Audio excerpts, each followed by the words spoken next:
Hello everyone, I am Duo and welcome back to another video, and in today's video we are back on the Coastline SMP server. This is episode number 7 and here we are in the shulker shop that we built in the last episode. And we're here today because I'm here to check the stock, how we're doing in terms of sales, because yeah, apparently I've had a few. I'm not sure exactly how much diamonds I've made, but I guess it'll be fun to check out. Alright, no sales on the shulker heads. Oh my god, okay. That is a lot of diamonds right off the bat, so I need to stock shulker boxes back up. What about dragon heads? No dragon head sales. And a single elytra sale. Oh my god, okay. So instead of making any real progress, I decided to spend more time raiding end cities, and I think this is like the 8th end city I've raided today. So I think I've done enough. All my stuff is safe, so I guess it's time to head back. Wolf pants. As for actual stock the shop now has, this will be added. Except for that iron horse armor in here, I don't know why I put it in here. But, like, at this point, I have so much stuff that I could literally just retire and I would be set for life on this server. But, you know what? I am not in the money business, I am in the empire business. Also, I want to mention just how awesome the shulker box shop looks on this map here. It just looks really awesome. So, what I actually intend to do today is to go out and scout for a location for a final base. It is a bit early. Oh my god, no. Why is it like this? Okay, let's just leave those guys behind.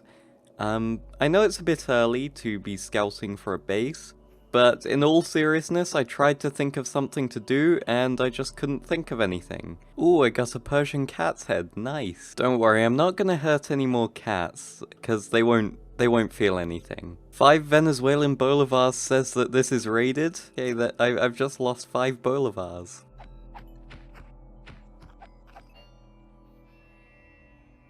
I don't know if you figured this out, but there is a reason I've been farming heads this entire season so far. And that is because my base idea is to build a giant factory for farming different types of mob heads. That includes cows, villagers, heck, even iron golems. I'm gonna make an iron golem farm just to farm iron golem head. Of course, there are some that I can't farm, so those I'll have to gather manually. And the reason is, well, I like farming heads, and also I'm also gonna open up a head shop eventually. That's not as dirty as you think it is. I'm just gonna chop the heads off of these guys and get super rich. Now, there is a good reason I've decided to settle in this desert here. It's nice and flat, so I can build loads of technical stuff above the surface, but also it means that I can easily transform this biome. I've got a single mountain over there, which when I'm done with it is going to look absolutely beautiful, but I'm going to make this place a haven of color. Like, literally, this is going to be Rainbow Land of craziness, all while being a factory for mob heads, and it is going to be absolutely amazing. The next course of action is to actually link this place up to the Nether network. And these right here are the coordinates. You can't actually see them, but they're 602, -218 on the Nether roof. The thing is, if I go here now, it's gonna take me out like below the Nether roof, and we don't want to be there. So instead, I'm gonna fly back to town and link it on the other side. And while I'm at it, Claude wants me to link a portal at 337 -641. So we're probably going to do that as well, judging by the fact that we have 52 obsidian. So we should be coming up to spawn now. Oh, I see a boat, so we're obviously close, and I see entities. So we're right where we need to be. So it seems that Braden's AFK gold farm is really close to my portal here. So it's going to be right here.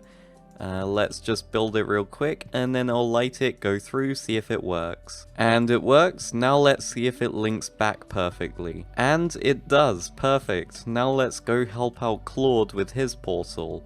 And here is the location of where he asked us to link the portal. And let's hope this links up correctly. If not, then That's not gonna be good. Okay, yeah, this looks about right, and there he is. Awesome stuff. We've done our job. You know what? I'm gonna go vibe with him for a while. See how long it takes for him to come back. Hey, I see you in the corner. Hey. I think we have struck the marketplace jackpot. I mean, look at this. And that brings our diamond total up to 34 blocks. Okay, so I don't know if you guys know this, but I've been in a mini prank war with Dante here, and I'm ready to kick it up a notch.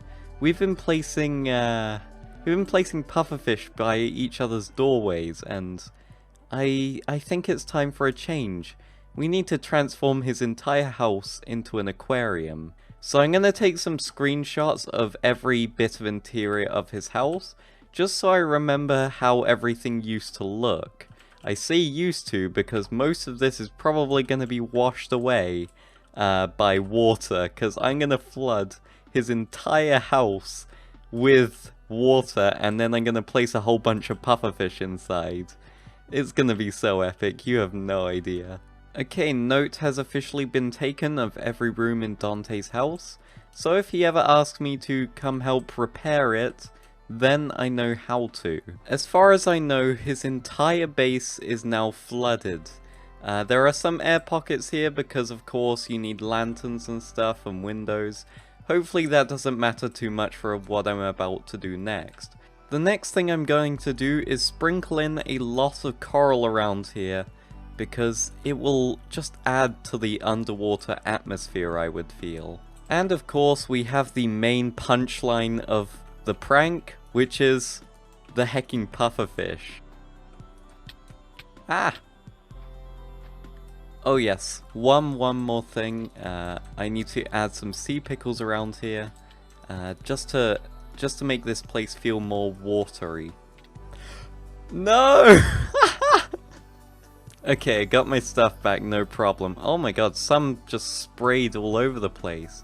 That's what she said. Okay, what's up there? I don't know. Oh, they seem to all be congregating around here for whatever reason. Oh, that joining message scared me for a second. I thought Dante had like joined before I had the chance to write him a message. We need to do that real quick before he actually does log on. Okay, so I have written a note for Dante when he logs on. When pranking me with pufferfish, you neglected one thing. The puffers. You have to understand that the pufferfish have feelings too. Next time, give them some space to roam free. Treat them with respect. Duo, the Puffer Guardian. So, he knows exactly why I have done this, my motivations, and I'm gonna message him on Discord to say record when he logs on. So, it's all well and dandy me telling you that this place is gonna be super colourful, but I've got to actually show it for it to mean anything. So I'm going to show an example over on this sand dune here of exactly what I mean. I have all of this powdered concrete here, and we're going to just do a complete transformation, so this should be pretty fun. Let's get on with it. I think I'm going to start at the top of this point here. So what we're going to do is we're going to strip away the sand that was already here, and replace it with red powdered concrete. And now this will be the defining color for all blocks at Y75. The red has been put in place, now we need to go a layer up. I'm going to replace this here layer with magenta. Already you can kind of see what I'm going for here, but on the next layer up we are going to introduce some purple powdered concrete. Okay, so I think you get it at this point. It's going to be a crazy color mishmash, but beyond that, what else? Well, I'm going to be following the build method of not giving two craps. So basically, if I want to build a giant like weed plant, I will. If I want to build like a giant horse getting kicked in the balls, I will. So basically, in this place, anything goes, and anything I build will be super like drenched with color. This isn't meant to be a masterpiece of building, this is just meant to be a place of fun and mayhem. So it isn't much. I didn't really have a whole lot of powdered concrete at hand. But would you look at that, it's so beautiful. I'm eventually gonna stretch it out over, like, a lot of this biome, so it's probably gonna extend beyond this hill over here. But let's see if we can get a view. Okay, we can't quite. But yeah, this biome is gonna be huge, and it's gonna contain a load of farms, and it's gonna look incredible. Of course, we need to get more powdered concrete for later videos, but this is just a little bit of a snapshot of what you should expect for videos to come. Yet again, I am back at the shulker shop because apparently I have made even more sales. It's hard to believe, but here we go, let's have a look. No shulker heads, loads of shulker boxes, 2 elytras, and no dragon heads. So I may have to lower the head prices, maybe like 5 diamonds a head and like 5 diamonds a head. But yeah, I need to lower these so people will actually buy them. But the rest of the stock here is just popping off. Now our total sits at 42 diamond blocks. We've more than doubled our wealth within just one episode.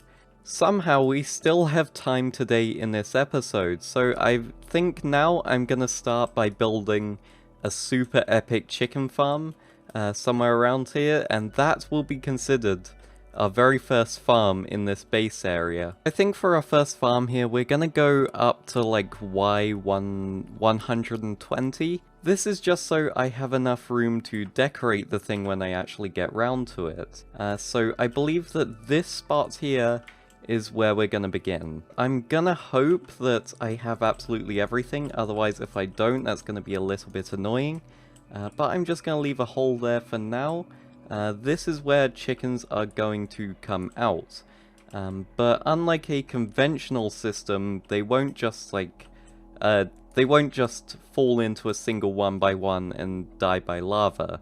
No, because we're gonna need chicken heads as well. We're gonna funnel them all into a central kill chamber, and this will happen across 7 auto chicken farms. I had no idea you can maneuver around hoppers like this. So then you do a redstone thingy like this, so have a repeater facing out, face one back in to a block that the dispenser is facing outwards into, and then just wire this up with redstone, and that's pretty much the entire extent of all the redstone in this whole contraption. So just close this off, place your purple blocks like this, and then just place your glass around the edge. It doesn't have to be glass or purple, but I just prefer those blocks. That's why I use sand to pillar up. The final thing to do is to place some carpets in so the chickens don't actually fall through the hopper. So let's test this with a quick ender pearl, and this should funnel right out onto there. Perfect stuff. So I'm gonna go on ahead and build 7 more of these, and then I will be right back. You know, when you've built enough of these modules, it goes by extremely quickly. Like look, I just have to place in the hoppers here, like so, and on the other side as well, just pillar up a couple of blocks, place in the remainder of the carpets, and just surround the thing in glass, and then I'm totally done with the whole thing. It looks very technical and redstone-y, which is, I guess, awesome. This thing is going to be covered by a build which I will reveal eventually, so I need to quickly add in this maintenance platform, or these maintenance platforms, mainly because I may need to perform, well, maintenance on these chicken thingies later. The thing is, I don't want to lag out the server too much, so I'll probably only put like 4 or 5 chickens in each pen. That's a bit more than 5 chickens. Now, I know this is far from like the most efficient farm I could make, but to be fair, I don't really care. I just like making things myself without the help of tutorials, and plus I think this build looks nice, even if it's not 100% efficient. Because let's face it, where's the fun and challenge of of following a tutorial and not trying to come up with your own design. Now the one thing left to do is to actually place a chest with a collection area so I can actually get my hands on that chicken. Now, I'm gonna make some modifications to this in the future, but this is just a temporary fix to them otherwise just spilling out the bottom and causing a disaster. So the way we do this, the thing is baby chickens are really small, so they can fit through really small gaps. So we remedy that by putting a slab here and putting a trapdoor here. The way we're gonna test this is to try and spawn chickens inside here. Okay, we've got one, we can kill this guy. We need to wait to see if this guy will cross outside of this trapdoor. In theory he shouldn't, but what if I cram more chickens inside there? By the looks of things his hitbox is marginally bigger. This is a gap of 4 pixels? I don't know. But this looks to be like 1 pixel higher, so I don't think it should be able to escape. Ah, crap. I think this would be a very good test point because the chickens would be entering as they would be in a normal circumstance. Okay, so from this very intensive testing, it seems like these guys do not want to escape through this trapdoor, which is excellent. Which means that we have a perfect chicken cage for them to grow up, and I can use this to swipe with my sword to kill them all, which is excellent. Well, anyway, that's gonna do it for today. We did a lot this episode. If you did enjoy it all, please be sure to leave a like, comment, and maybe even subscribe for more. So close to 1,000. Can we do it? Can we do it? But anyway, I'm Duo, and I will see you all, hopefully, in the next video.